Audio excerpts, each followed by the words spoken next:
होनी चाहिए। लेकिन एक बहुत बड़ी बात जो मैं कहना चाहता हूँ, और एक बहुत बड़ा बात तो इनके कहल चाहो यो चाची साहब, दीदी साहब, माई साहब कि सामने जो यहाँ फोटो लगल हो टाइगर जयराम महतो के, पता है ना सब गोटे होकर घर तो ना देख ले होगा, सब गोटे घर तो ना गेल होगा,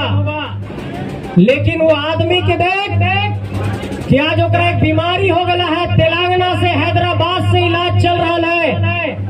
लेकिन बोकारो में वेदांता में हम इनके साथी पर आंदोलनकारों साथी पर जब लाठी चल रहा है और जब पुलिस की लाठियां चलने लगी तो हमारे भाई घर के बिस्तर पर आराम कर रहे थे, उनको हम लोगों ने रोका कि दादा आप मत जाइए, बोकारो में आपकी तबीयत ठीक नहीं है। उन्होंने कहा कि हमारे लोग लाठी खा रहे हैं, मुझे मौत मंजूर है लेकिन मौत मंजूर नहीं है, और वो बोकारो की धरती पर गए और ये सिर्फ वेदांता से लड़े। और ये उनकी लड़ाई की ताकत है कि वेदांता जैसा कंपनी जिसके मालिक अग्नि अनिल अग्रवाल लंदन में जाकर के ऐसो आराम करते हैं, उसके मालिक अग्रवाल का समूह वो घुटने टेक देता और कहता है बोलिए क्या कहना है। टाइगर जयराम महतो ने कहा कि जो मांग है वो पूरी करो, और उसके बाद 400 लोगों को रोजगार दिया उस वेदांता ने। ये जेबी केसेस की ताकत है, ये टाइगर जयराम महतो की ताकत है। और ऐसा एक उदाहरण नहीं है, चाहे वो निरसा में मजदूर का मृत्यु हुआ हो और वहां पर 8 दिनों तक एक मजदूर का शव को हम लोगों ने बर्फ और फ्रीज में रखा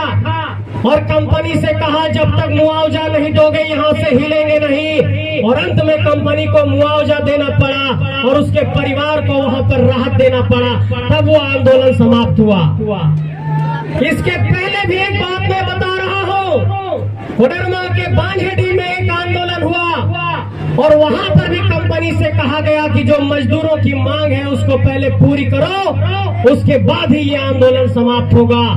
और चाहे धनबाद के इलाके में, चाहे बोकारो के इलाके में, चाहे हजारीबाग के इलाके में, चाहे चतरा के इलाके में, सभी इलाके में लगातार आंदोलन हो रहा है। और लोग पूछते हैं कि ये जेबी केसेस क्या करता है, ये जेबी केसेस के आंदोलन में इतनी ताकत कहां से आ गई है, ये कंपनी वाले लोग इतना डरते क्यों हैं। मैं ये कहना चाहता हूं कि किसी भी लड़ाई को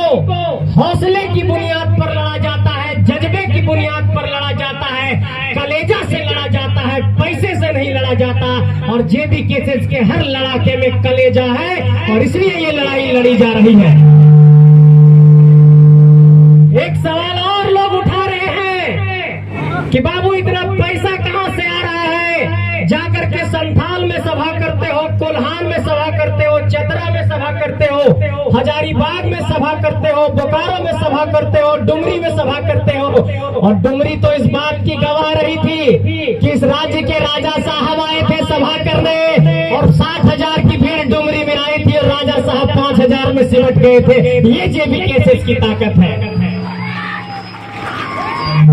लेकिन मैं ये कहना चाहता हूँ कि ये ताकत आप लोगों से आया है। और चाची लोग, माँ लोग, आप लोगों से कहना चाहता हूँ कि आप लोगों की एक माँ ने अपने कोख से मान तान के तोपचाची के धरती से एक ऐसे नायक को जन्म दिया जिसने 10 जनवरी 2022 को रणधीर वर्मा चौक पर ऐसे शेर की दहाड़ लगाई, ऐसे शेर की तरह से अपने पंजरे से वार किया कि पूरे झारखंड के भीतर एक आग फैल गई और झारखंड के 32,623 गांव तक ये आंदोलन पहुंच गया। उस माँ को नमन करता हूँ, उस माँ को प्रणाम करता हूँ जिसने टाइगर जयराम महतो जैसा एक सपूत पैदा किया है। लेकिन एक बात जानो है,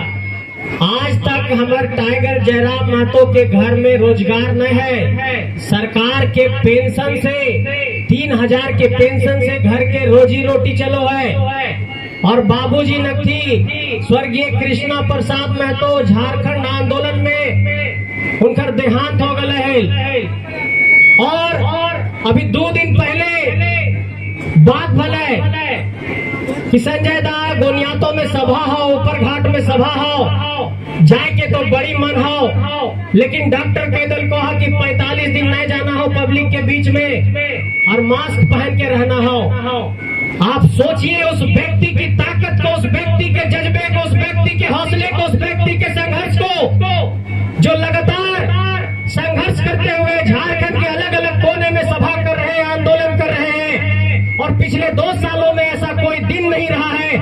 रात के 10 बजे कभी सोए हो, हर दिन वो सुबह 4 बजे सोए हैं, उस व्यक्ति के संघर्ष को आपको सलाम करना होगा।